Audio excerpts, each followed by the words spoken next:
Redo that, I would like to welcome everybody to the Burke County Board of Commissioners regular meeting for Tuesday, June 21st, 2022 at 6 p.m. I would remind everyone if you have a mobile device, please silence those.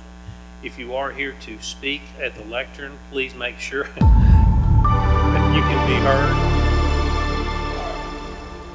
And we do have theme music, by the way. We're getting all kinds of interesting things tonight. Okay, but are we good, Scott? Okay, so when you come forward, we will try to make sure that the red light is on the speaker at the podium, so those folks on YouTube can hear what you have to say. Madam Clerk, we have Commissioner Abley, Commissioner Taylor, Commissioner Britton, and Vice Chair Carswell in attendance, along with our Deputy County Manager and Finance Officer, Margaret Pierce, our County Attorney, J.R. Simpson, and our County Manager, Mr. Brian Steen. We will begin this evening with an invocation from Reverend Dr. Wayne A. Johnson, Sr., our friend from Shiloh AME Church. And after that, please remain, he's going to lead us in the invocation, and after that, please remain standing for the Pledge of Allegiance, and that will be led by our County Attorney, Mr. J.R. Simpson.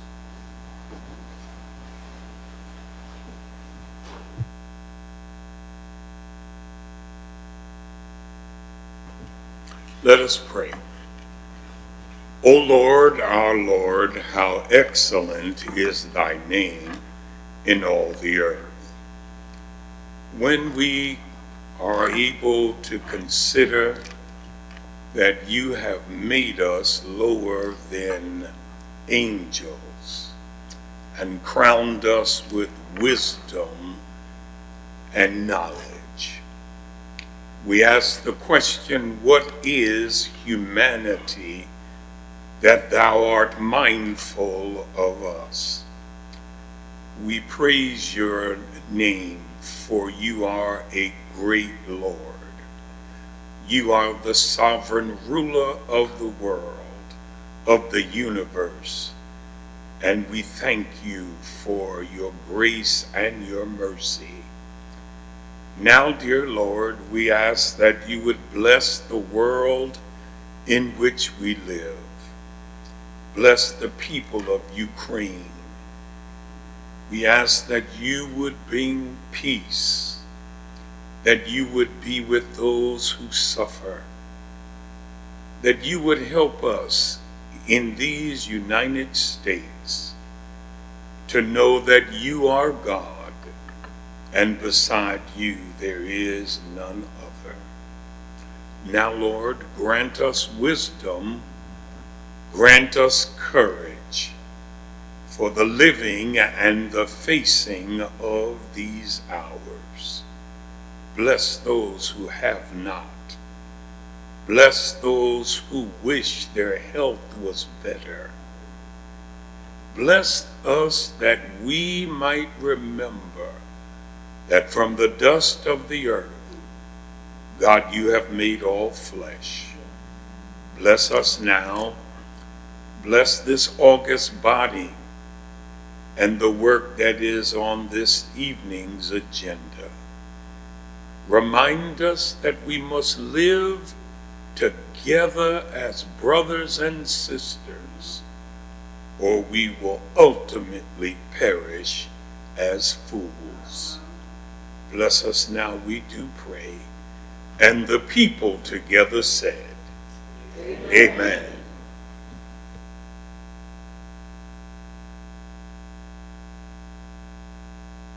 To the flag of the United States of America and to the republic for which it stands, one nation under God, indivisible, with liberty and justice for all. Thank you, Reverend.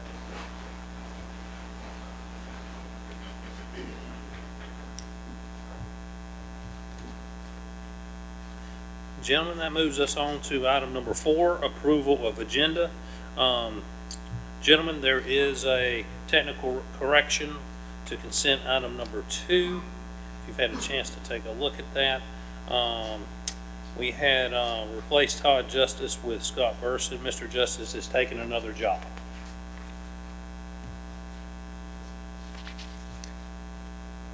Chairman, I move to approve the agenda as presented, including the technical correction to consent item number 2. Gentlemen, you've heard the motion. All those in favor signify with the uplifted hand. Motion carried 5-0, Madam Clerk. Thank you, Commissioner Britton. And item number 5, approval of meeting minutes for February 3rd, 2022, budget retreat. Gentlemen, you've had a chance to review those minutes. We have a motion to approve. Motion to approve the minutes as presented. Thank you, Commissioner Britton. All those in favor signify with the uplifted hand. That will be 5-0, Madam Clerk. This brings us to presentations. We have several presentations tonight, and the first, as always, is our Pet of the Month, presented by our friend Caitlin Settlemeyer, Animal Services Director. Oh, wow. Who do we have here?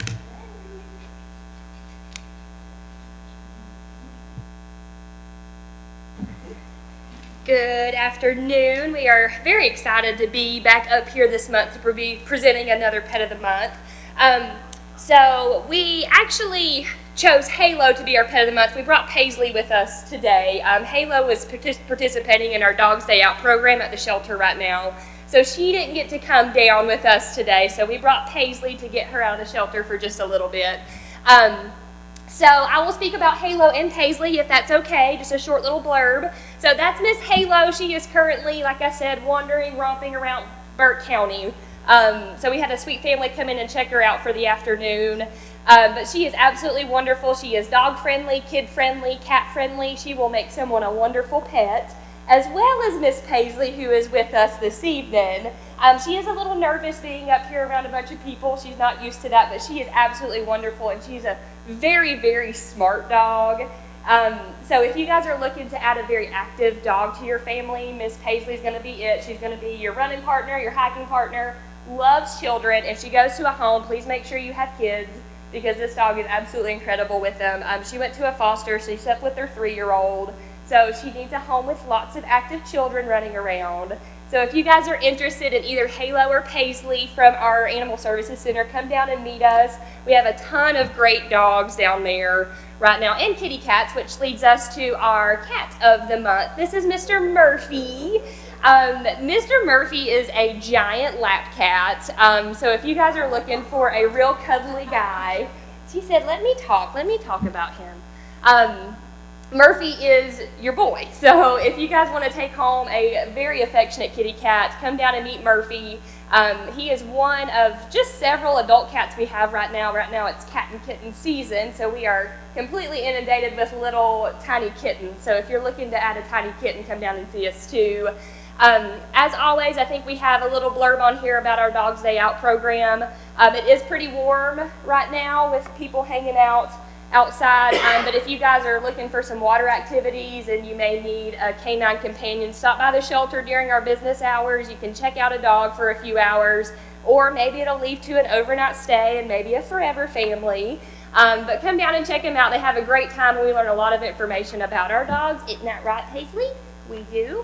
And we are also in peak season with our shelter, so we are bursting at the seams with animals. We always need adopters, always need fosters. We work very hard to find homes for all of the pets that come to us. So we do have reduced adoption fees for the remainder of the week through Saturday. So all of our adoption fees, this is actually a little old. For any animals that have been with us 2 weeks or longer, they're actually $10 for their adoption fee. So if you're looking, if you've been considering it, now is the time to come down and see us. And if they've been there for under 2 weeks, they are $50 for adoption fees for those animals. So we would encourage everyone to adopt, spay, neuter. We do have a lot in our care right now. As always, looking for information on adopting and fostering, that is our address and phone number and email. Please reach out with any questions, concerns, and Paisley would love to go home with someone. Gentlemen, any questions, comments for Caitlin? Caitlin, how many animals do you have in the shelter currently? Currently in our care, we have about 147. We do have several who are being held as for evidence. In the shelter, we have about 48 cats and 25 dogs. So we have about 70 animals to kind of look at down at the shelter. Well, we appreciate it, and that dog does have a lot of energy. She does. She's very high energy. She's gonna speak for herself. She said, "You don't have to talk for me." Well, Caitlin, thank you so much. I'd encourage everybody to adopt, foster, volunteer, and please remember to spay and neuter your animals, please. Moving on to presentation number 2, General Services. This is a presentation of designs for Jonas Ridge and East Burke convenience sites, and this will be presented by Mark Dillahunt, our General Services Director. Mark, how are you, sir? Good. Thank you, Mr. Chairman, members of the board. Much like Paisley there, I'm a little nervous being up here, so bear with me if you will. Yeah, thank you.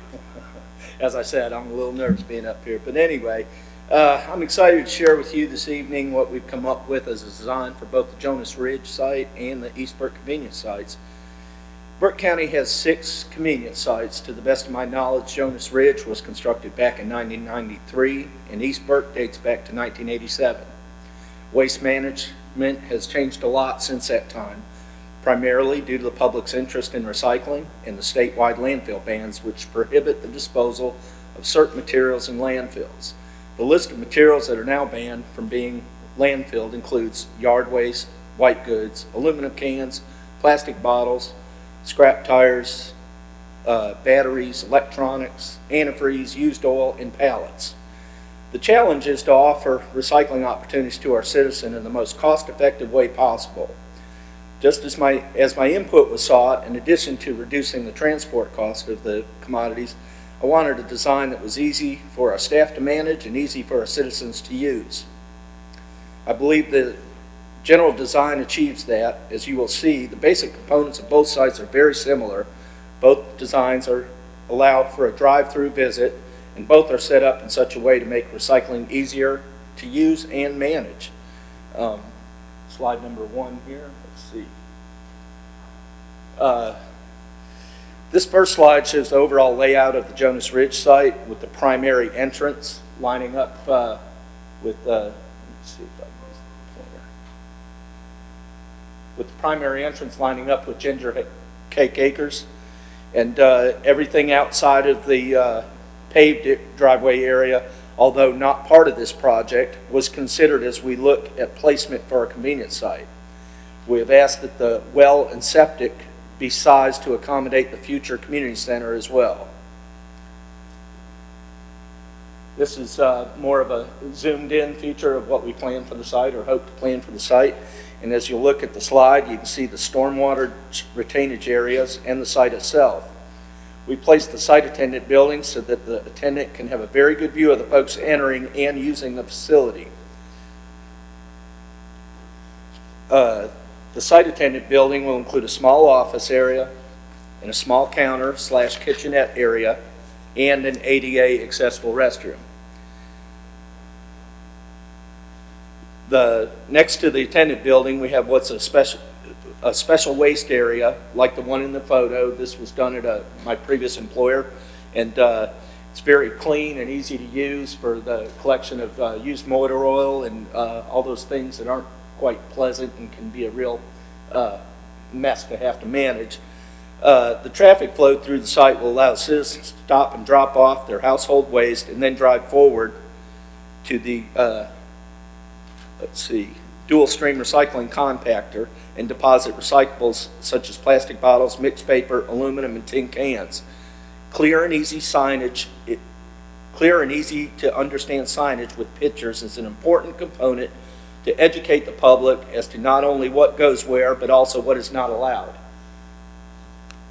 Now I'd like to share with you the next slide. This would be what we hope to have in mind for the East Burke site.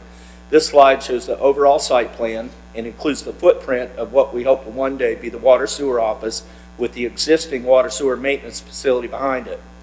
A large part of the site development cost includes the turning lane that will be needed at the entrance / exit, which we plan to capitalize on by having it serve as the entrance for the other facilities planned for that property. Much like the Jonas Ridge site, you will see how the design allows for a drive-through visit with much of the same components, only that this site will have 3 compactors side by side, with the one in the middle being used for dual stream recycling.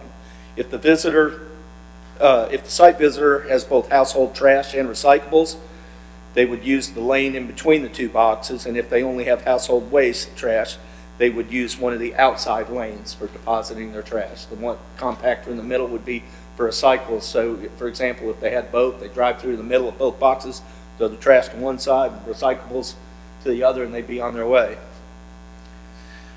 Now, as you can imagine, this is a difficult time to project construction cost, but we feel that a safe not-to-exceed number for the Jonas Ridge site would be $1.1 million and $1.5 million for the East Burke site. Design services for both the Jonas Ridge site, design services for the Jonas Ridge site were provided by McGill, and West Consultants has assisted us with the East Burke location. Alan Blinds with the planning has been working with the McGill, and Benji is here and can probably answer some of your questions related to the East Burke site regarding the process moving forward, including give us some ideas as to a timeline. So between the three of us, I'm hoping we can answer any questions you may have. Gentlemen, you've heard the presentation. Questions, comments?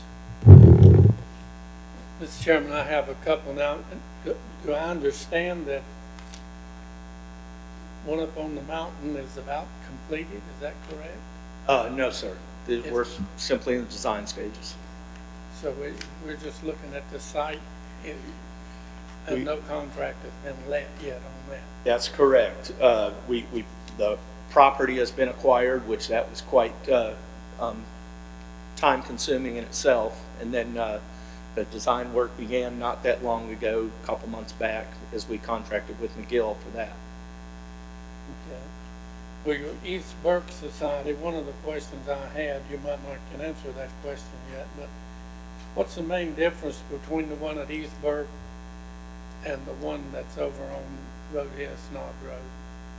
Well, the size, and I believe the entrance does not allow for a drive-through experience at the one on East Burke that's over off Roadhead Road now. Is that what you're referring to? Yeah, when you talk about how much more capacity will it handle? Quite a bit more with the space allowed and the way this is set up. It should handle a lot more. It would take us well into the future if that's what you're referring to. Anticipated date that it will be built and usable?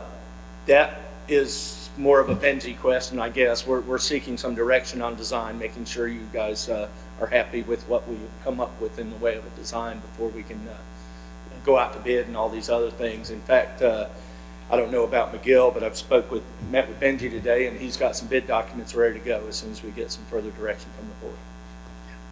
Thank you. Gentlemen, other questions? Mark, on the East Burke site, I'm looking at the upper area there where where it says special waste, and then you got 5 Okay. different containers there. How would the public interact with those? Are those meant to be long boxes with end openings? The recycling area where it says cardboard and C&D and some of Right. the other stuff, yeah, they would be self service, so to speak.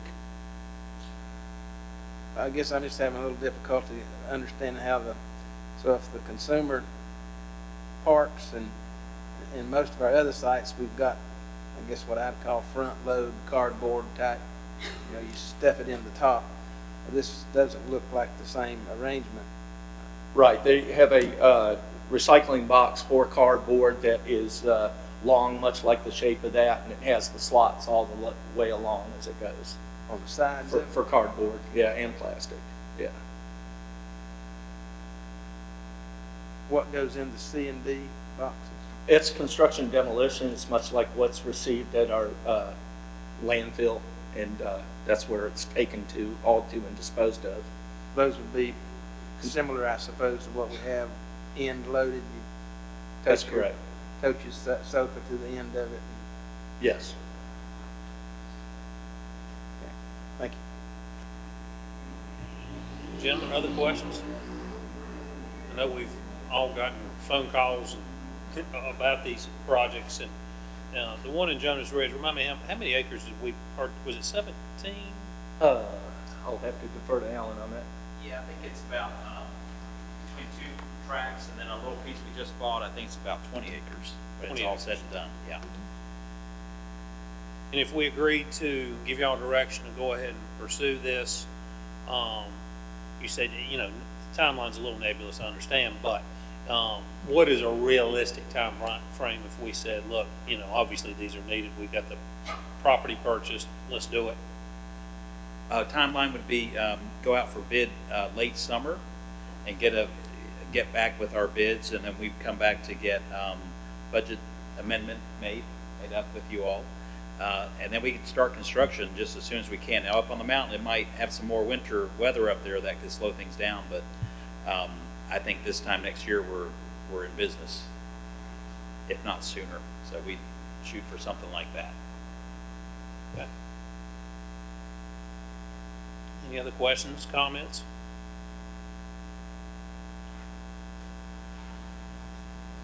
All right. Mark, thank you. Thank you. So, Mr. Chairman, do we need I to was direct gonna them to ask- go out and move forward with the bid process, or is that something already in process? You read my mind, I was going to ask the county manager, do we need to give you any direction tonight? No, I think we are just giving you guys an idea of where we are. I think the East Burke site, they're going to finish up design work on that in the next few weeks.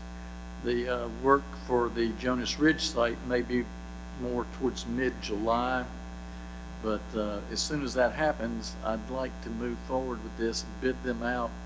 I don't know if we could be back before you in August, once we bid out and gotten the results back to move forward.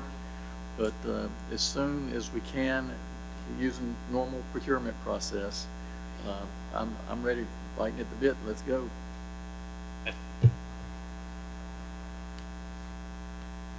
All right.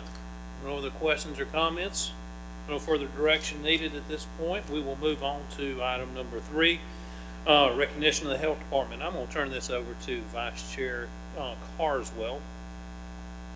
Thank you, thank you, Mr. Chairman. It's my distinct pleasure, ladies and gentlemen, tonight to recognize our local health director, Mr. Danny Scalise, who was awarded the 2022 Ron R. Levine Public Health Award at the annual North Carolina Public Health Leaders Conference back in May 19th. This award is named after Dr. Ron Levine, who is a former North Carolina State Health Director, well known across the state of North Carolina.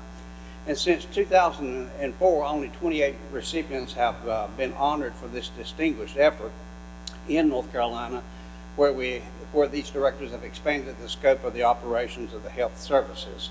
So we have no particular awards to hand out tonight. We don't have any checks to hand out tonight. The only thing I can do is recognize Danny. And Danny, if you'll come forward. Also, we have Isaac Crouch with us tonight, who is chairman of the health board. Isaac, if you could step up.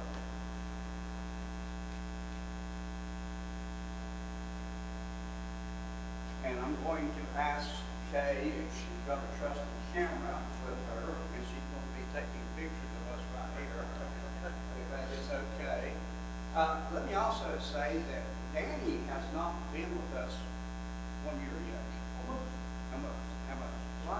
July the 12th, he'll be here a year. This award has not been given to anybody who's been a health director for less than 1 year. This is very outstanding as far as we're concerned to see our health director come in here in Burke County and do the things that he has done. So I'm very proud of that. Isaac, you want to say a word? I didn't prepare anything. Well, good. Yeah. So I'll just say, yeah, we appreciate the work that Danny has done, and proud to be a part of it. And I'm happy to be here. I appreciate the support I get from the Board of Health and the Board of Commissioners. And some of my colleagues that are here in the audience. It's been great to be here. I really appreciate your work. Thank you. all right, we can do a round of applause now.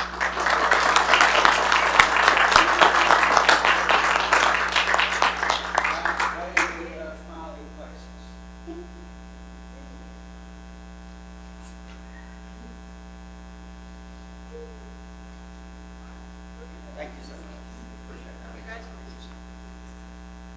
Thank you, Mr. Chairman.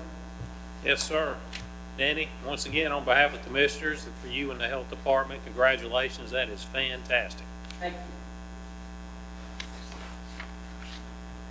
All right, gentlemen, that concludes our presentations. We will go to scheduled public hearings. I'll turn it over to the county manager. Adoption of FY 2022-2023 budget and public hearing presented by Brian Steen. Thank you, Mr. Chairman, members of the board. As you're aware, I presented a recommended budget to you at the May meeting. We had a couple of workshops after that. The changes that the board decided they would like to make regarding that recommended budget have been incorporated into the budget that is now available for you to take action on and to have a public hearing on. So if there's anything else I can do or Ms. Margaret can do to help you with any questions you might have, we'll be glad to. Gentlemen, I know we've had multiple meetings, workshops on the budget, and we seem to be in agreement at the last one. So this is a last opportunity if you have any questions or comments before I hold the public hearing. Mr. Chairman,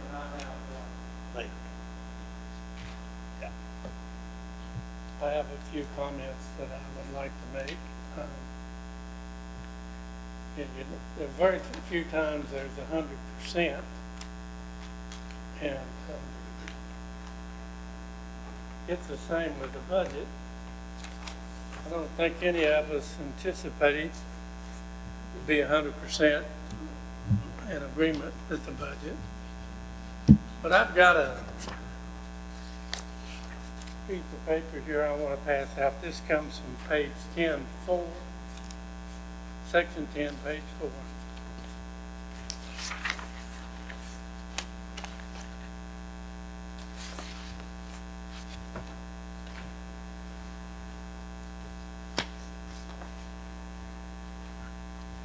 And what it says at the top of it, and I was looking for other things and found this late and didn't have time to get it to Kay to put up on the screen for the rest of you folks to see. But if you can use your imagination a little bit, I think it'll work just as well. And the one at the top, gentlemen, is the one I was referring to. Unless you are keeping score, it is difficult to know whether you are winning or losing. This applies to ball games, card games, and no less to government productivity. And Pete Hatry gets credit for that. And I've reviewed this, and this is meant to be a little funny, folks, so y'all don't get too laughable with us, but the best way to describe the process of this budget would be to adopt the title of a movie about 30 years ago, maybe 40, The Good, the Bad, and the Ugly. And about every county in the nation probably has some good parts to its budget. It has some bad parts to its budget. And it has some very ugly parts to the budget.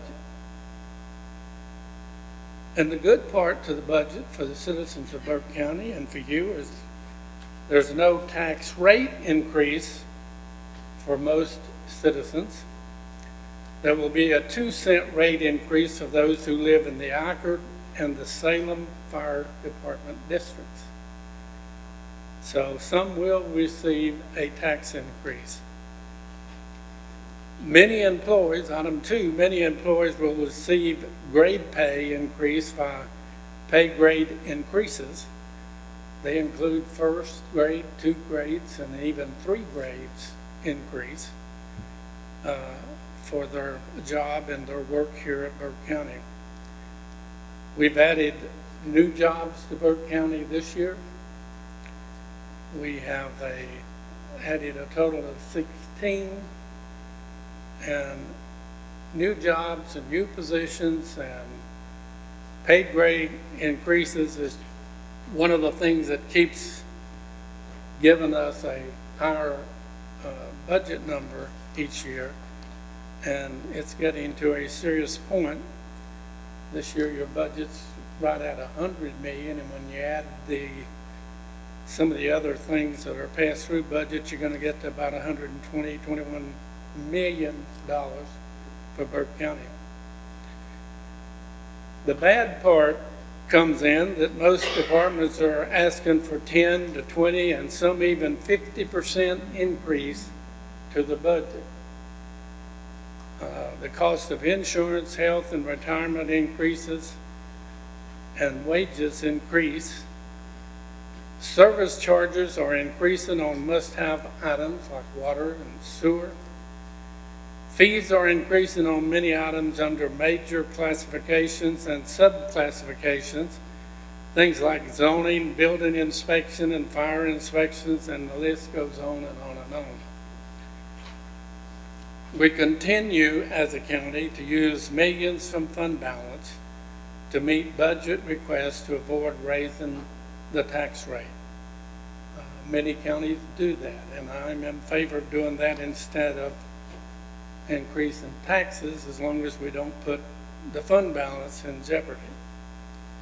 And the bad includes things that gets put in the agenda and on the budget that wasn't done properly, that was shortchanged, stacked, unauthorized meeting or spending, and there's 2 of those in the budget. Now the ugly. Without any growth in population, we continue to hire more and more employees. Do you know that 100 employees, more employees, at $50,000 a year is $5 million? And folks, remember, when you add employees, that budget never goes away, as a rule. It gets real expensive real fast. Mandates from state and federal government that create higher costs for you and me. Many times it's not the money, but the loss of money and time to carry out these mandates that's placed onto us by higher government. And we all share costs usually of doing that. COVID is a prime example of that. I think it's cost about everybody in the world more money than you realize. But it has been a very expensive cost. Could we have done anything different? I don't know. Nothing else has been suggested. Placing rules and regulations on individuals, businesses, and corporations that become major hardships for many citizens, counties, and cities, and cost major dollars to everyone up and down the ladder. Budget items for a season that lasts many, many years. And we have those on the books. We have items that was intended to last a year or two, and they're still on the books.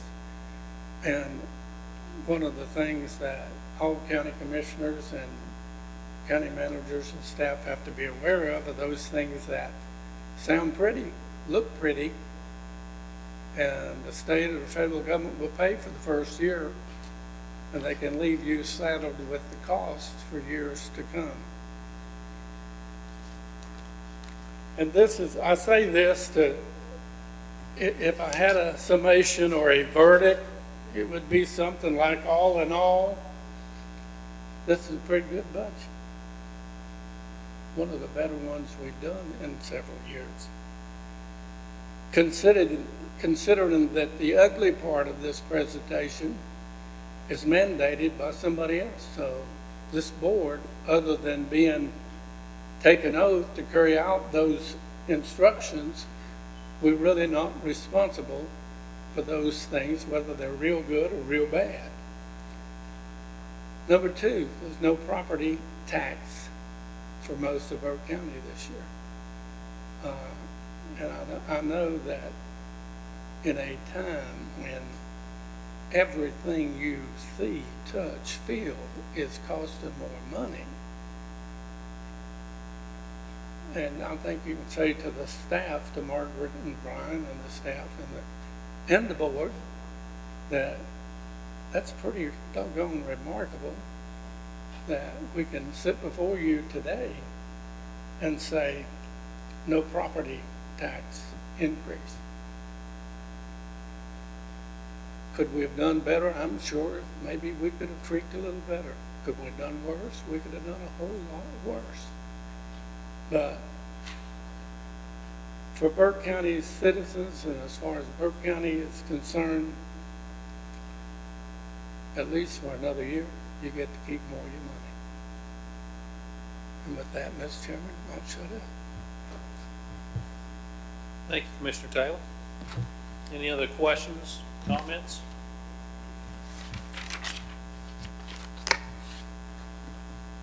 All right, gentlemen. It's been a long process, so we're to the part where we're going to hold the public hearing. So I will open the public hearing for anyone here that wishes to speak for the 2022-2023 budget. Is there anybody here to speak to this issue?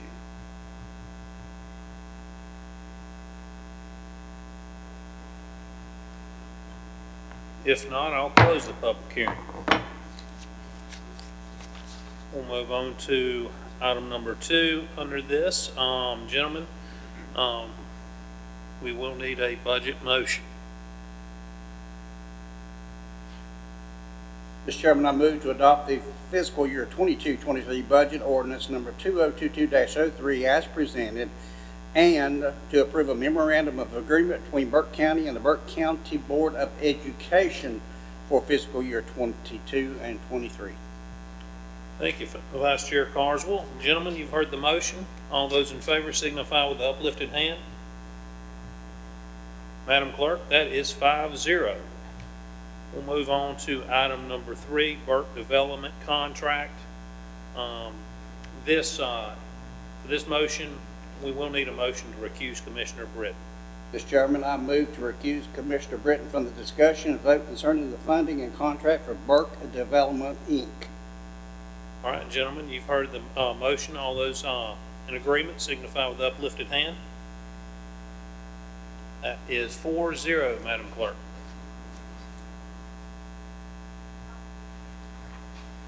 Commissioner Britton, yes, recused himself from the vote. All right, gentlemen, we'll need a motion to approve funding. Mr. Chairman, I move to approve funding in the amount of $318,000 for BDI, Burke Development, Inc., and to approve the related contract between Burke County and BDI for the fiscal year 22-23 pursuant to North Carolina General Statute 153A-499 and North Carolina General Statute 159-40, and in accordance with SL 2021-191. Thank you, Commissioner Carswell. All those in favor of the motion signify with the uplifted hand. Madam Clerk, that is 4-0. Mr. Chairman, I'd like to make a motion to authorize the county manager to execute the contract between Burke County and BDI on behalf of the board. Gentlemen, you've heard the motion. All those in favor signify with the uplifted hand. That is 4-0 again, Madam Clerk. Mr. Chairman, I'd like to make a motion to instruct the Deputy County Manager, Finance Director to provide for $318,000 for Burke Development, Inc. in the fiscal year 22-23 budget pursuant hereto. Thank you, Commissioner Carswell. All those in favor of the motion signify with the uplifted hand. Motion carried 4-0, Madam Clerk. This will move us to item number 4, Valdez Economic Development Investment Corporation contract. Tongue twister there. And so I would entertain a motion to appoint Commissioner Britton as a temporary chairman for the Vedic series of motions, because I will have to recuse myself. Thank you, Commissioner Mulwee. You've heard the motion. All those in favor, please signify by the uplifted hand. Madam Clerk, that's 5-0. Now we need to entertain a motion to recuse Chairman Mulwee and Vice Chairman Carswell from the discussion and vote concerning the funding and contract for VEDIC. All those in favor of that motion indicate by the uplifted hand. 3-0. Thank you. Now we need a motion to approve funding in the amount of $10,000 for VEDIC and to approve the related contract in between Burke County and Vedic for fiscal year 22-23 pursuant to North Carolina General Statute 153A 449 and NCGS 15940, and in accordance with SL 2021-191. Do I hear a motion?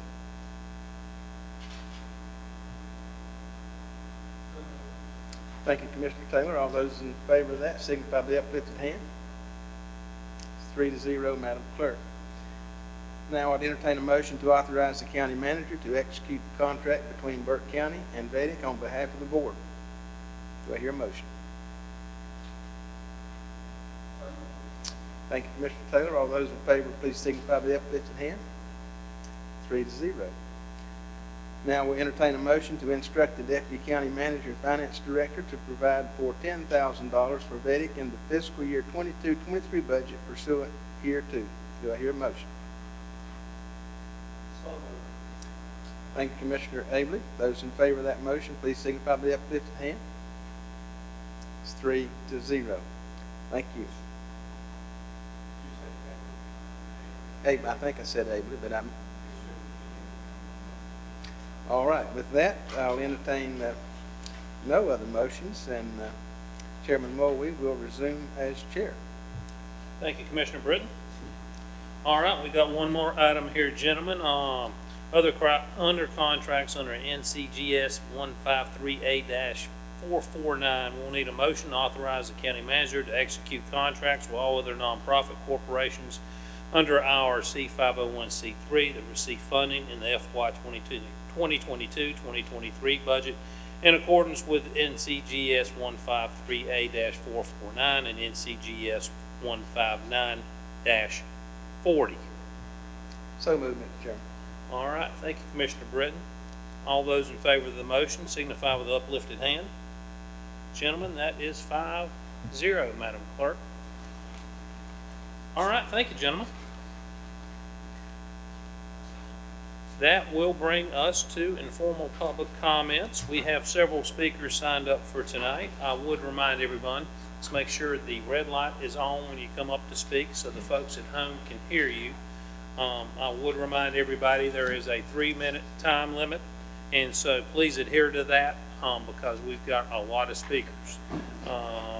And Madam Clerk? Yeah, I agree with you. It's probably just easier to leave that on. Thank you, Madam Clerk. Who do we have here to speak? Thank you, Mr. Chairman, members of the board. Miss Melanie Miller.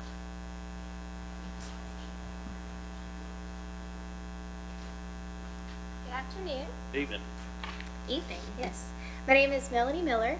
I'm the wife of a public safety sergeant. I'm a mom of 2 and a special education teacher for North Carolina Virtual Academy.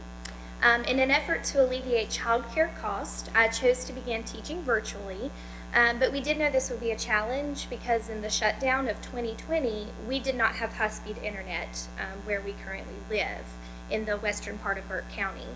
But we also knew that the time with our kids can't be replaced. So I did decide to take that leap and start working from home so that I could be with my children more. And we started paying $240 a month for satellite internet to try to get the top package that was promised to give me all the gigabytes needed to work from home. And it did not work. So then I had to start commuting 5 miles down the road to be able to work from home, but I didn't actually work from home. And then next year, my daughter, she's going to be in kindergarten, and we've decided we want to keep her home and do virtual school with her as well. Just in light of, recent school shootings and my husband's night shift schedule, we want her home. That's what we feel like is going to be best for us, but internet is still just not an option. Even in 2022, where we're at, high-speed internet, it has not come to our area. And we also just live about a mile from where high-speed internet is provided.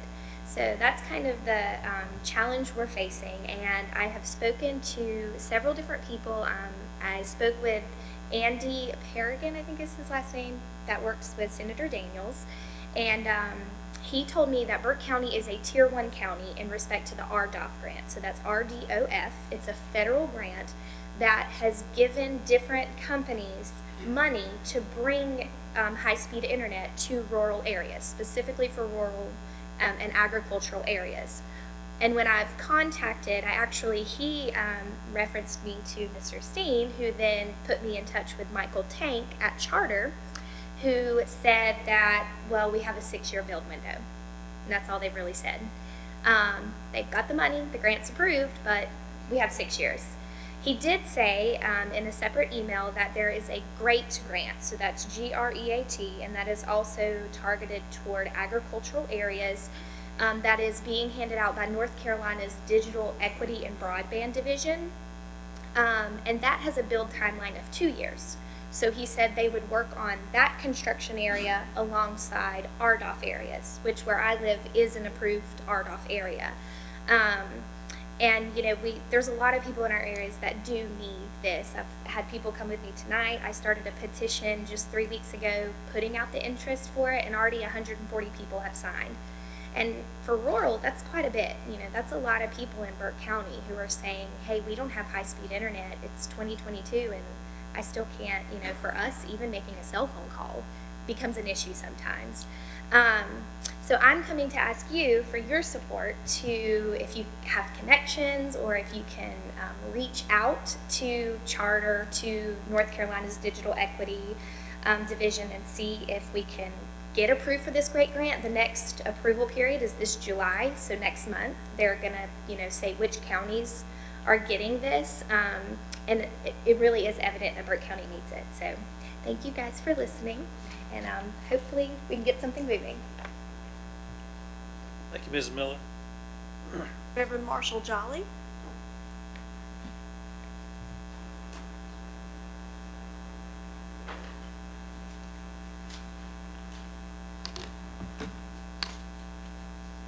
Good evening. I'm Marshall Jolly. I live and work in the 300 block of South King Street, and I have served as rector of Grace Episcopal Church since 2015. As you may recall, this is not the first nor the second. I suspect it will not be the last time that I've appeared before you urging you to take on the mantle of leadership on the issue of racial equity and justice. As you have heard suggested here tonight, and you'll have heard at almost every public meeting you have held for the better part of the last year or so, an important place to start is to engage in honest and direct conversation with members of the community about the long shadow cast on Morganton and Burke County by the Confederate monument that stands at the very center of our community. Several of you and several more candidates running for seats on this board in November have cited state law as a reason that you cannot act. That is a perfectly reasonable and respectable position to hold, except for one problem. The following Confederate monuments and memorials have been either removed or relocated since 2015. The Zebulon Baird Vance Monument, the monument to the 60th Regiment North Carolina Volunteers in Battle of Chickamauga, Sampson County's Confederate Monument, the Mount Zion Confederate Monument in Cornelius, the Pasquotank County Confederate Monument, Fayetteville's Confederate Monument, Fayetteville's Monument to Confederate Dead, Fayetteville's Confederate Monument at Cross Creek Cemetery, Gaston County's Confederate Memorial, Greensboro's Confederate Statue, Pitt County's Confederate Soldiers Monument, Lenoir County's Confederate Monument, Lexington's Uptown Square Confederate Monument, Lewisburg's To Our Confederate Dead Monument, the Granville Gray Monument in Oxford, the North Carolina State Confederate Monument on our own state capitol grounds, the Monument to North Carolina Women of the Confederacy, again on Capitol grounds, the statue of Lawson Wyatt, also on Capitol grounds, the Nash County Confederate Monument, the Gloria Victis Monument in Salisbury, the Anson County Courthouse Confederate Monument, the Warrenton County Confederate Monument, the Confederate Monument in Wilmington, the George Davis Monument in Wilmington. That's 24 monuments from 18 North Carolina municipalities, which begs the question, what do they know that we do not? I have seen this board, this community, this county come together to accomplish tremendous good. The North Carolina School for Science and Math is a testament to the potential that exists when we work together. You have a strong, committed group of your own constituents who keep coming to you time and time again, and will keep coming to you time and time again, to ask you to lead, to partner, to collaborate. It is long past time that you accept the invitation to come to the table. Thank you. Thank you, Reverend Jolly. Madam Clerk? Karen Brzezinski.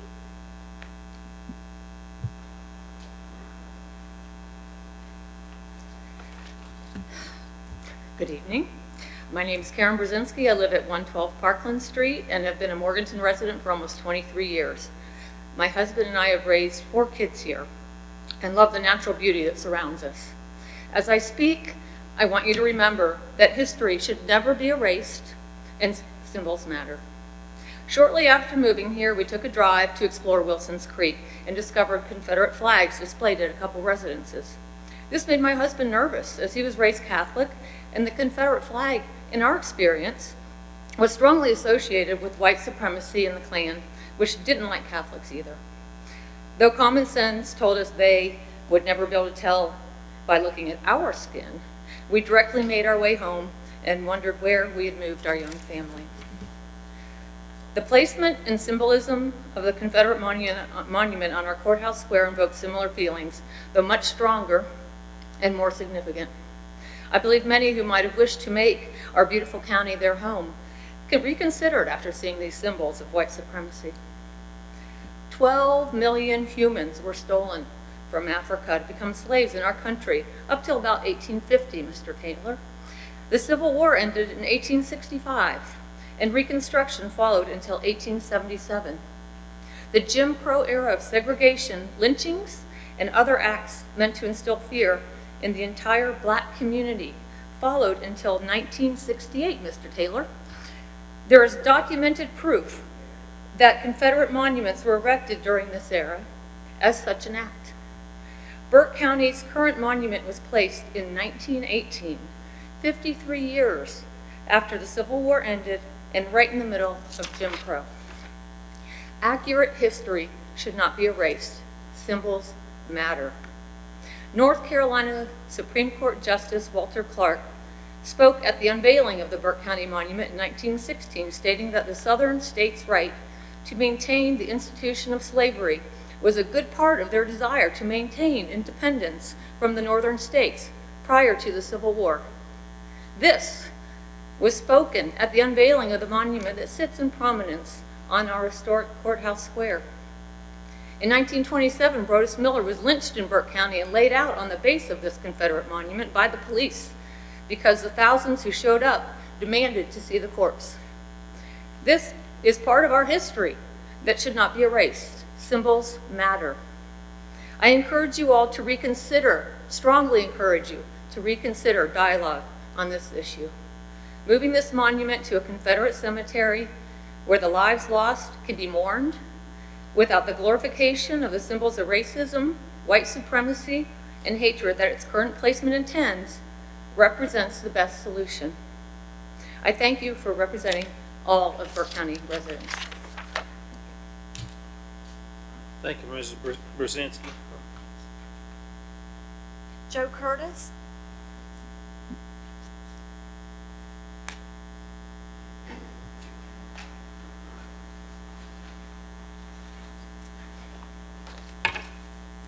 Gentlemen, my name is Joe Curtis, and I have lived in Burke County all of my life.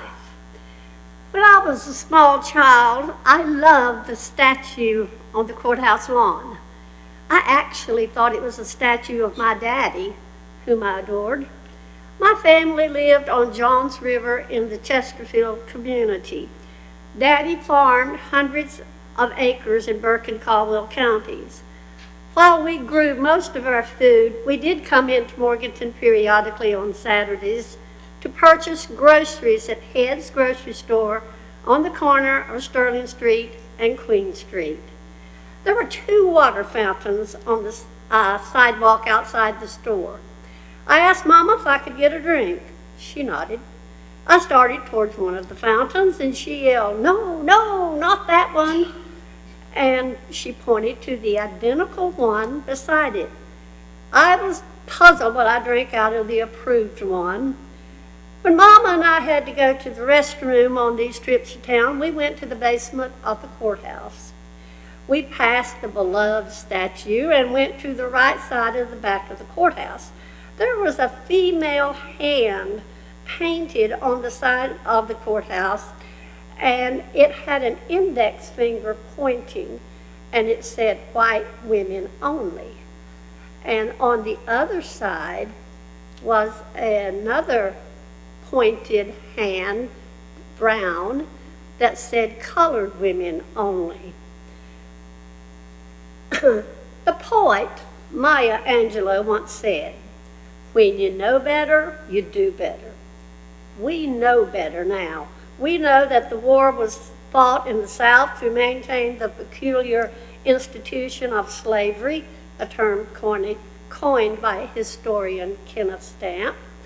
We know that the statue was erected during the Jim Crow era that sought to keep blacks disenfranchised, submissive, and humiliated. We know now that the statue is an affront to our democracy. Just as the water fountains have been removed and the white women and colored women only frescoes have been painted over during the civil rights movement,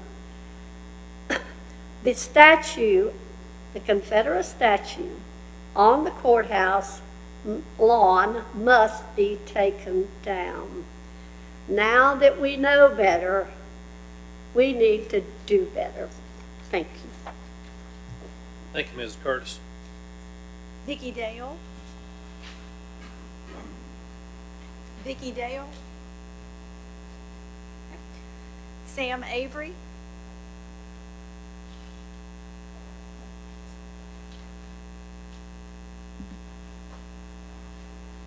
Commissioners, my name's Sam Avery. I live at 115 Riverside Court, Morganton. Thanks for the chance to talk. Because of what another person has already said, I'm going to modify my remarks, and Johnny, I'm going to shorten them a little bit. Last time I was here, I gave my views on the statute.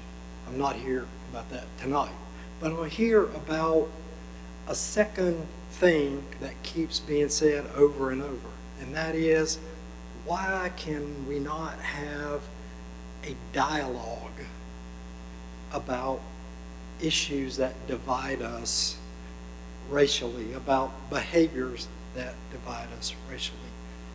You have been asked a number of times. To my knowledge, we've never gotten a reply. And as I've listened, maybe no one has really talked about how might this unfold. What might it look like, Scott? And I want to give you an example. It's not a perfect example, Jeff, but it's one that I'm experiencing right now. And it involves people that don't look alike. Wayne got invited to be in a men's group about 10 years ago. And it was half white and half African American. And we were called together because we had one thing in common. It had nothing to do with the color of our skin. We were all fathers, and our sons were on the verge of adolescence, and we were all terrified. And we got together to talk about helping young men navigate to manhood. And that went on, and in the course of all that, there were lots of different opinions, but they were never based on skin color. There were things that we shared that we were glad to hear other people say, and it built trust, and it built respect. It built an eagerness to listen. That's what we're talking about here. We're not talking about coming in and having a meeting of people, and let's talk about the Confederate monument. At least that's not what I want to talk about. I want to know you better, Johnny, and I want you to know me better. Only good can come from that. You just demonstrated that y'all use a lot of common sense with your budget. This is as common sense as it gets. It makes our community fabric stronger. So I call on you. You show courage. You have the courage to do this. I call on you to step up and mandate something and lead it and participate in it. It takes courage. You know that. It takes goodwill. I want to close and quote Dr. Martin Luther King Jr., who knew a little about courage and the courage to lead. He said this 60 years ago in Iowa. I'm convinced men hate each other because they fear each other. They fear each other because they don't know each other. And they don't know each other because they don't communicate with each other. And they don't communicate with each other because they separate themselves from each other. And God grant that something will happen to open the channels of communication. That something will happen because men of good will rise to the level of leadership. Thank you. Thank you, Sam. Miss Carla Kincaid. She had to step out. She's not here. Thank you. Denise Bishop.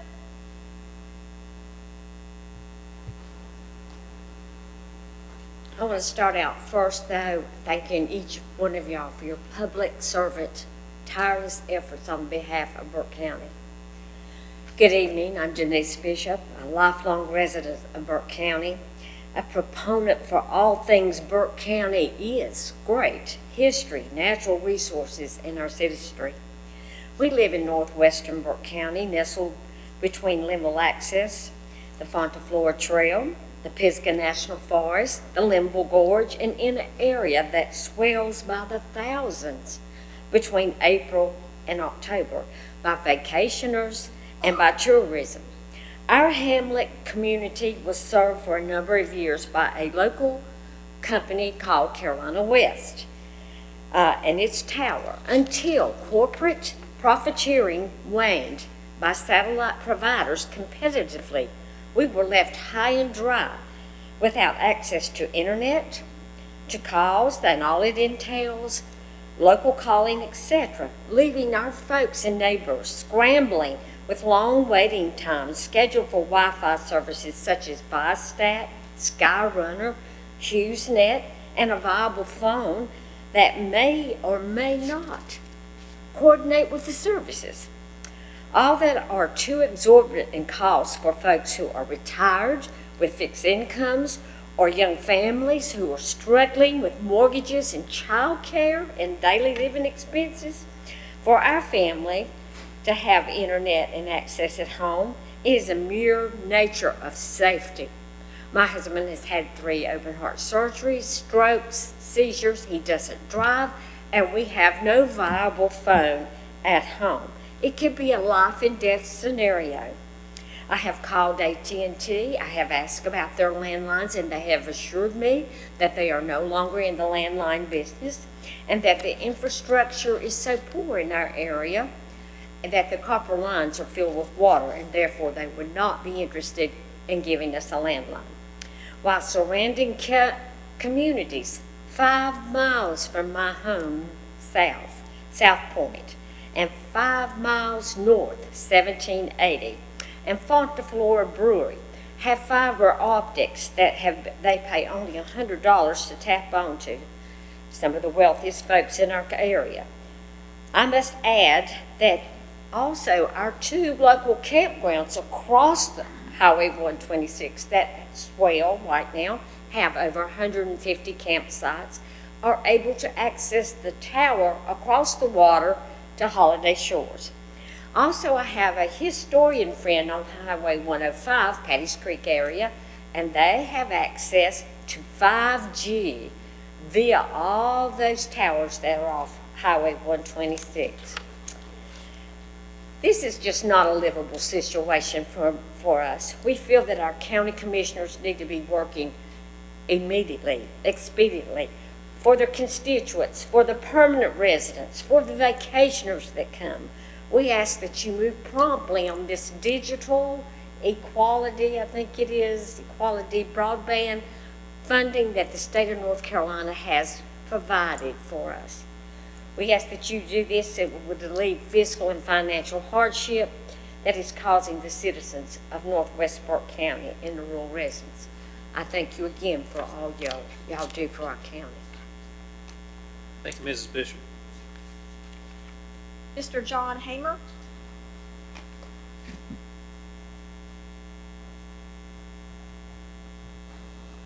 Good evening, gentlemen. My name is John Hamer.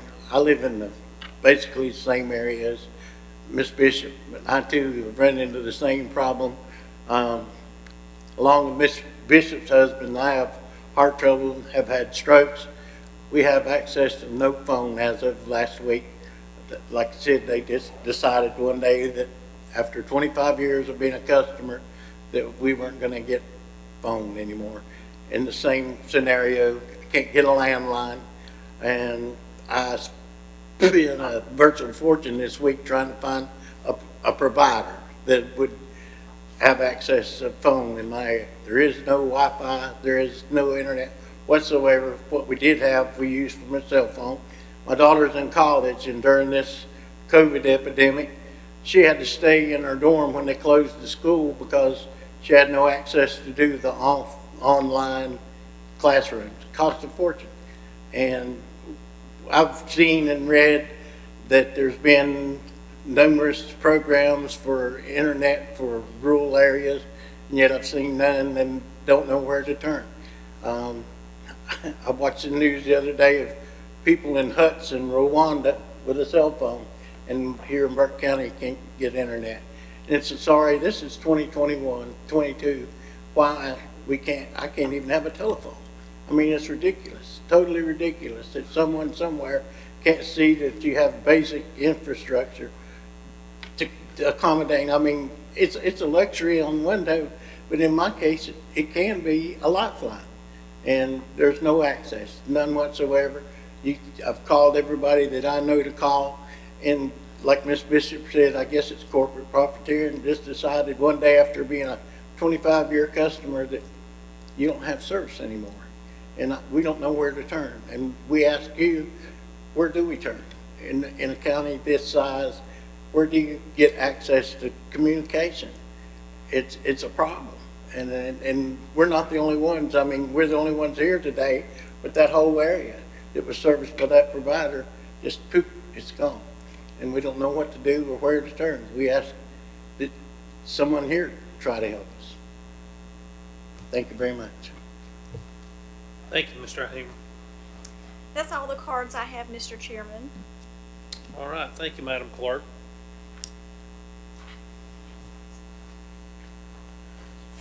Gentlemen, this will move us on to item number 9, consent agenda. I'll ask County Manager Mr. Steen to present the consent agenda. Thank you, Mr. Chairman. You have 9 items on your consent agenda. Number 1, clerk appointment of CPCFPT. Item 2, clerk resolution updating plat review officer for Rutherford College. Item 3, finance, FY 22-23 general liability workers' comp insurance renewal. Item 4, general services, renewal of janitorial services contract. Item 5, general services, Labella Associates annual service physical 22-23.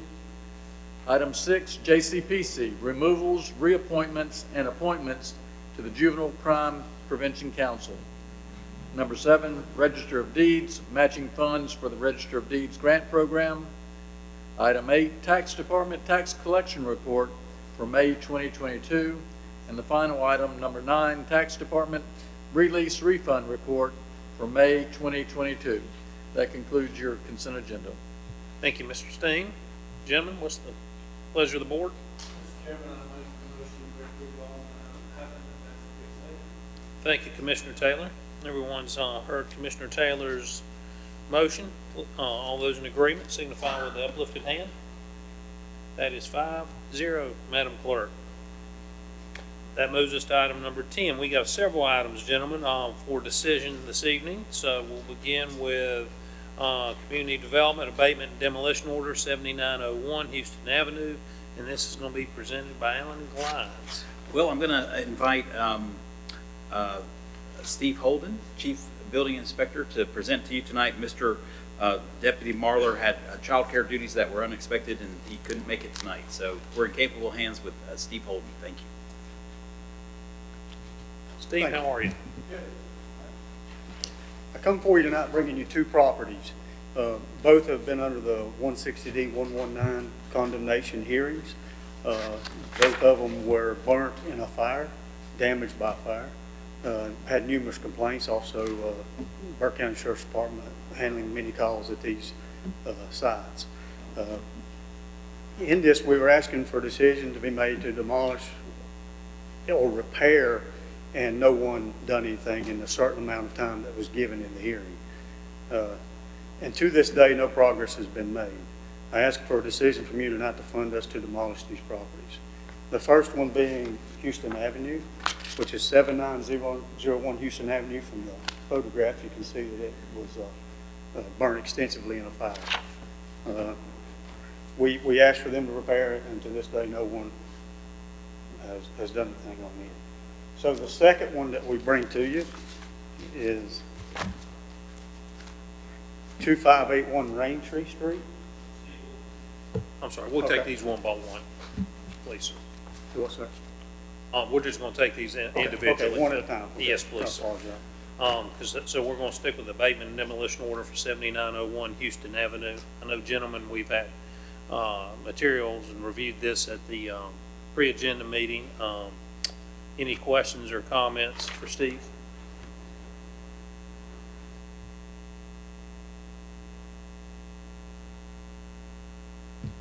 Mr. Chairman, the only thing that I asked at pre-agenda was there,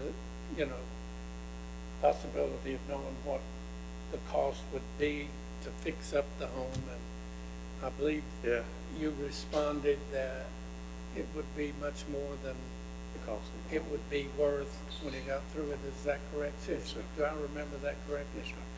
Yeah. That's the only question I had. I just wanted to make sure that no response since our pre-agenda either. Okay, thank you. Thank you, Commissioner Taylor. Any other questions, comments for Steve? There being none, what's the pleasure of the board? Mr. Chairman, I move to uphold the combination ruling for the burned home structure and authorize up to $20,000 to the fund balance from the general fund for the Community Development Department to remove the violations and nuisance from the property located at 7901 Houston Avenue, PIN number 276-295-2018, and further authorize the county manager to execute the demolition contract on behalf of the board, subject to review and or revision by the county attorney. Any direct costs via cleanup, demolition, or removal will be placed within a property lien by the county attorney and recorded with the Register of Deeds office. Thank you, Commissioner Carswell. All those in favor of the motion signify with uplifted hand. That will be 5-0, Madam Clerk. Then we'll move on to abatement and demolition of 2581 Raintree Street. 2581 Rain Street, same thing. The owner is deceased, been through the hearing. It is, one new thing that's come up is it is under our tax attorney's office for foreclosure on this one, which we didn't know before. Commissioner, the dollar amount of this home that you asked before is $111,618. And if you look at the extent of the home, it's totally unrepairable. I mean, unless you want to spend a large dollar amount on this one that we have. Mr. Chairman, I went down and viewed the home. I really didn't go to see the house. I wanted to catch his daughter at home, just to make sure that she was well aware of what was about to happen to that. I did. I knocked several times, stood around. Dogs barked in the house, but nobody ever came to the door. But I did walk into the house. What looked in the pictures as smoke damage, there was more fire damage there than you could see in those pictures. It's pretty bad. It would take a major renovation. But the whole purpose for visiting it again was to see if I could get in touch with her daughter and let her know what was going on and if any of her family members were interested what's about to happen, and did not make any contact either. So from the hearing, there's been no progress to this day, and nothing's been done, and numerous complaints from the neighbors.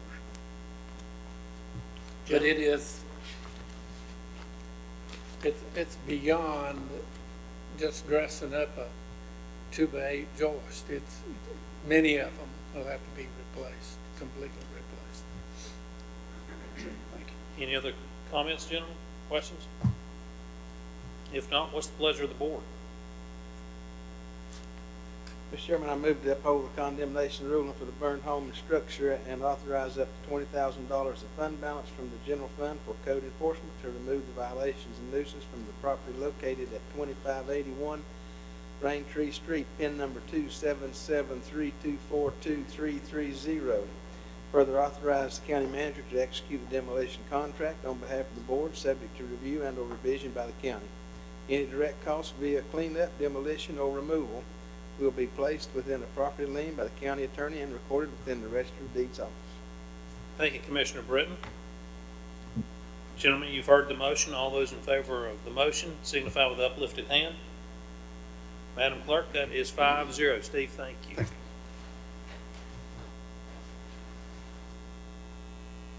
Moving on to item number 3, appointment to Western Piedmont Community College Board of Trustees. This is presented by our Madam Clerk, Kay Drone.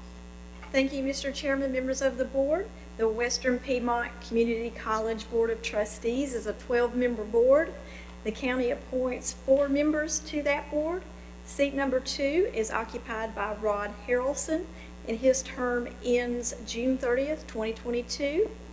He is seeking reappointment, and we did receive an application from Ryan Morgan. Thank you, Madam Clerk. Gentlemen? Mr. Chairman, did the board by chance recommend either one? I can speak because I've obviously been on the trustees for a lot of years, and I know Ryan pretty well, but he's a great dude. But Rod Harrelson is our vice chair, and he'll be our chair probably. I assume he'll be the chair next year. So he's been on there. We had appointed him before. He's done a great job, and so and he did seek reappointment, and so he's been very active on the board and does a very professional job. So you would recommend him to be reappointed, is that your? Yes, sir. So moved. I need to read the whole thing. So your motion to reappoint Rod Harrelson to the Western Piedmont Community College Board of Trustees, seat number 2 for a 4-year term ending June 30th, 26. Before I do that, I guess I need to open the floor, by the way, thank you, Commissioner Taylor. I will open the floor for nominations. Obviously, Commissioner Taylor's nominated Mr. Harrelson. Are there any further nominations at this time? Then I will close the nominations. And gentlemen, all those in favor of the suggested motion by Commissioner Taylor to reappoint Mr. Harrelson for the 4-year term ending June 30th, 2026, signify with the uplifted hand. All right, Madam Clerk, that is 5-0. Thank you, gentlemen. Thank you, Madam Clerk. All right. Item number 4, tax amendments to agreement to conduct reappraisal reviews, and this will be presented by John Bridgers, our tax administrator. John, how are you tonight? I'm doing well, thank you.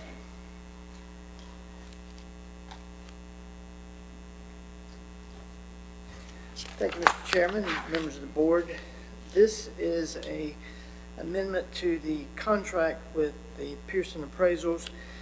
The county contracted with the Pearson Appraisals to do a full list and measure, and that was based on a study that the Department of Revenue had done and recommended that the county do that. When we got actually into the process, we feel that that's not necessary expense we need to do, and so we're pulling that back, so savings to the county. And this would be to contract or amend that contract to allow Pearson to help the county with the industrial and commercial property valuation. Any questions? Gentlemen, questions, comments?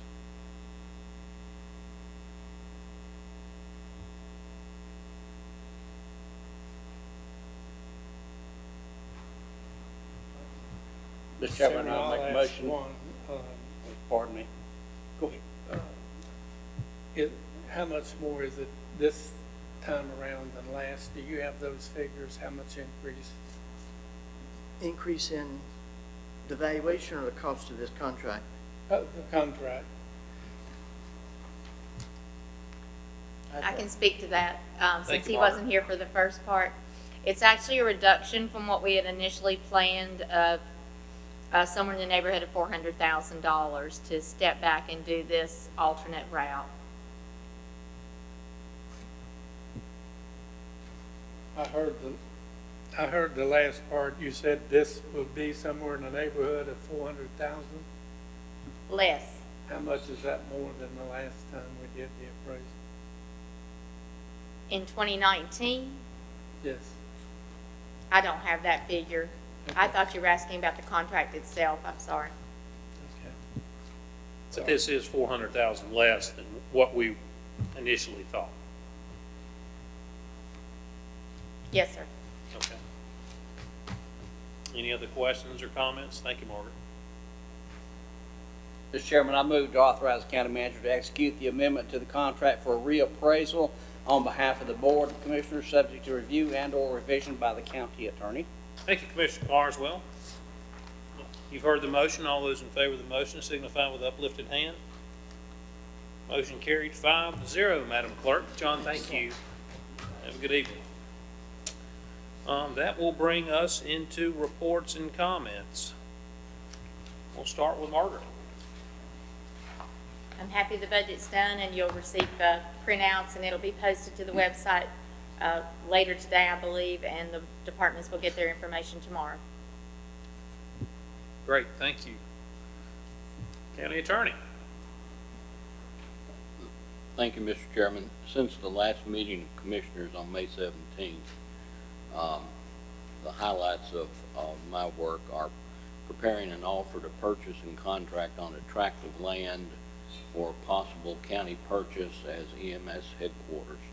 I've done a 50-year chain and title search on this property, and I am currently working with the seller's attorney concerning certain irregularities with the property title. I have reviewed a proposed waiver and release form for the Sheriff's Department. I have reviewed a proposed bond agreement for a developer on behalf of our Community Development Department. I have attended the May 19th and 27th budget meetings. I have reviewed changes to the Work for Change agreement with Burke County Health Department. I've handled the closing on the Eleanor Shell Ayers property on May 27th. I've represented Burke County and worked with the North Carolina Department of Public Safety in a hearing that was an attempt to buy a capital murder suspect to be moved out of the highest state security where he was for safekeeping at Granville Corrections Institution to the Burke County Jail. We were successful in thwarting that. And I've reviewed documents concerning the wellness program with UNC Health Blue Ridge and met with the county manager and members of their programming concerning the documentation. Thank you, sir. Thank you. Madam Clerk? Thank you, Mr. Chairman, members of the board. I would like to remind the public to please not leave children or their pets in hot cars, and to please leave your pets at home during the 4th of July fireworks. Thank you. Thank you, Madam Clerk. County Manager? Yes, Mr. Chairman, members of the board, the county government's phone system is going to need to go through a downtime of about 4 hours to do some phone software upgrades. That will begin, I think, at 5 p.m. Thursday, the 23rd of June. Again, it should run between 5 and 9 p.m. The greatest impact is going to be on the jail and the administrative lines at 911 Center. However, emergency 911 calls will not be affected by this phone system going through an upgrade. Thank you. Thank you, sir. No comment. Okay, Commissioner Taylor? I'm going to keep it brief today, but I've been too busy to even think about other things. But I did want to say that the new STEAM school celebration, grand opening, ribbon cutting, etc. I told Kate last 5.5 hours, and I stayed the entire 5 hours. But the surprise of all of that, when I attended the County Assembly Day in Raleigh, you'll never know how many people come up and shook my hand. I lost count of it myself. And even people who are in our neighboring counties were well aware of that grand opening and complimented us a great deal on that. But two major events that, yeah, it was a long time, but I'm happy I went to both of them. I had a good events, both of them. That's Good. it. Thank you. Mr. Britton? No comments. Mr. Carswell? Thank you, Mr. Chairman. Again, thanks or kudos for Commissioner Taylor for staying in the hot in Raleigh, because it was quite hot when we were down there for a legislative day, but it turned out to be one of the better days that we have. I'll be attending a board of directors meeting of the association in Blowing Rock that will be coming up this weekend. Mr. Chairman, I would encourage at this point, with what we've listened to today about broadband coverage, it's obvious to me that a lot of people don't know that what we've done for 6 years, what this board has done for 6 years to try to bring broadband to this county, the number of meetings that we've attended, in Raleigh, the meeting I just attended in Durham, where I stood up in front of people from President Biden's cabinet, 4 or 5 of them, and preached the case for Burke County. The gentleman, his name was Mr. Burke, from the Biden administration, who made a lot of promises about what they were going to do in Western North Carolina. So I would encourage you and the county manager, if we have to have a press conference with the newspaper, or if we have to go YouTube or whatever, we need to explain our side a little bit better, because we all know that we work with Charter. The government relations person at Charter is not a friendly person to work with. The people in Raleigh always say that he's not a friendly person to work with. We've made all kinds of promises. We know about Great Grant. We have never denied that we would not support Great Grant monies. Spectrum says we'll be happy to put this stuff out there, and Spectrum, as I said in the meeting in Durham, Spectrum has the money to do it on their own, but they demanded more money out of the Great Grant program. That's just taking money out of the taxpayers' pockets again, out of the Great Grant program. It's nothing but a grant on top of what they've already got. So I think we need to tell our side of the story so that the people will understand what's been happening. Could we do anything else besides what we're doing? I don't think we can. We need to pressure our legislators again to furnish money for Great Grant, which they've been doing, but I just cannot fathom a large company like Spectrum and what their bottom line was last year, that they're still begging for Great Grant money, saying we'll put money out there on Piedmont Road, which they lied. They didn't put anything out on Piedmont Road. They told us, he said, get the people to sign some documents out there, 140-some people. Scott Carrico went out there and got 140-some people to sign a document. Guess what they got? Zilch, zero. They got shafted is what they got. That's the only thing they got out of the whole deal, because the people down there are not telling us the truth.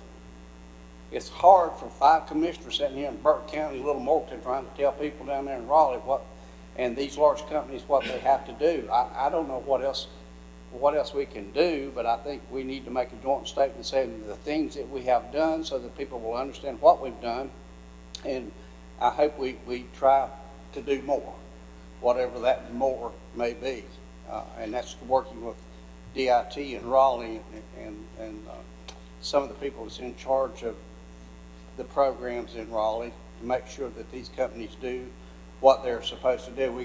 We heard a promise in here from Spectrum and I can't remember, CenturyLink about, they're going to divide the county up, and we still don't know the process of what's going to happen there. So we know probably about less than what some of the people do out here in the county. Whatever you two, I just think we need to sit down and let the people know that we've worked extremely hard on that. I'm very proud to announce that I've been approached by the National Association of Counties, NACO. In July the 24th, I will be attending that conference, and unfortunately, I've got to go to Denver, Colorado. And I've been asked to join a panel discussion on opioid abatement and the opioid process, and I will be representing North Carolina on that panel discussion at NACO in Denver, Colorado. I'm very proud that I was asked to do that, very, very elated, and I promise I will represent Burke County in North Carolina well when we have that discussion then. That's all I have, sir.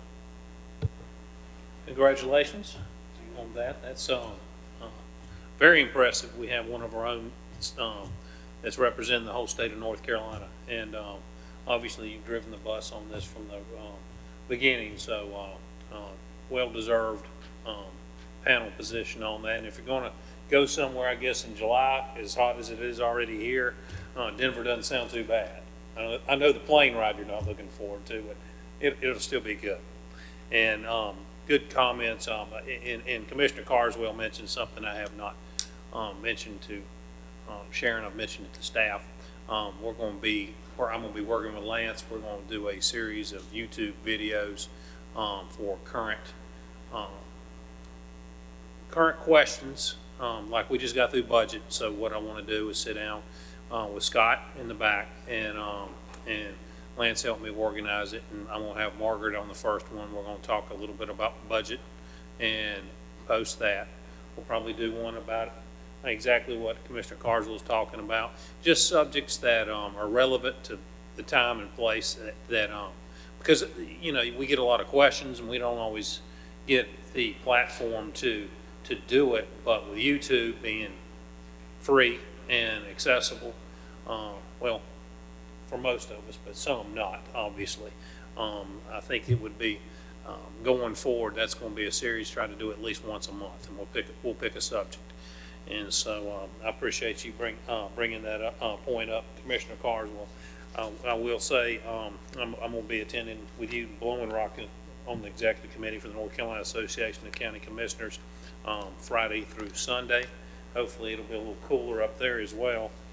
And I do want to also mention to staff, to the other commissioners, we had a unanimous vote on the budget. I'm trying to remember the last time that would have happened, but there's a lot of hard work that goes into it, and it is a lot of hard work for our staff. There's not a lot of easy decisions, and it's not only staff, it goes down to the department heads, our employees. I mean, there's input throughout, and it's not an easy process. It is a difficult process, but it is a process that works, and I am proud of the fact, like I said, we got a 5-0 unanimous vote, and I'm proud of our staff. You couldn't have done a better job, so thank you on behalf of the commissioners. So that being said, gentlemen, I will remind everyone, please do not litter. If you see trash, please pick it up. And if you're driving to a landfill or a convenience site, please cover your loads. We do have some more events coming up. June 27th, this coming Monday at 10 a.m. We got a ribbon cutting at the new hangar we built in coordination with at the Hickory Airport with the city of Hickory. June 28th, there is a 11 a.m. UNC Health Blue Ridge Morgan new patient tower groundbreaking ceremony. So, gentlemen, I hope you can attend that. That is a huge accomplishment to break ground on that tremendous investment here in the county. We also have June 30th at noon, Parker Industries is reopened, so they're having an open house. So if you do plan to attend, do note that the RSVP is due by June 22nd, so they can plan accordingly. We also, the offices will be closed for Independence Day, obviously, on July 4th. July 5th, 3 p.m., we'll have pre-agenda. July 19th, 6 p.m., our regular meeting. And that being said, I will move on to vacancy announcements by Madam Clerk. Thank you, Mr. Chairman, members of the board, members of the public. We have the following opportunities for citizens to be involved in county boards and committees: the Adult Care and Nursing Home Community Advisory Committee, Burke County Parks and Recreation Commission, the City of Morganton Board of Adjustment and Planning Board for the ETJ areas, Burke Senior Center Advisory Council, the Child Protection and Child Fatality Prevention Team, East Burke Senior Center Advisory Board, Burke County Board of Adjustment, Council on Aging, Burke County Board of Health, Partners Consumer and Family Advisory Committee for Traumatic Brain Injury, and the Animal Advisory Board for an at-large pet owner. Thank you, Madam Clerk. As folks that in the general public often ask, how do I become involved in the local community? Well, there are many opportunities right there, so we please encourage you to submit an application and become involved. Gentlemen, there is a need for closed session, so I will need a motion to go into closed session pursuant to NCGS 143-318.11A 3, 4, 5, and 6. So moved. Commissioner Taylor, all those in favor of the motion signify with uplifted hand. Motion carried 5-0. Madam Clerk, we'll go into closed session.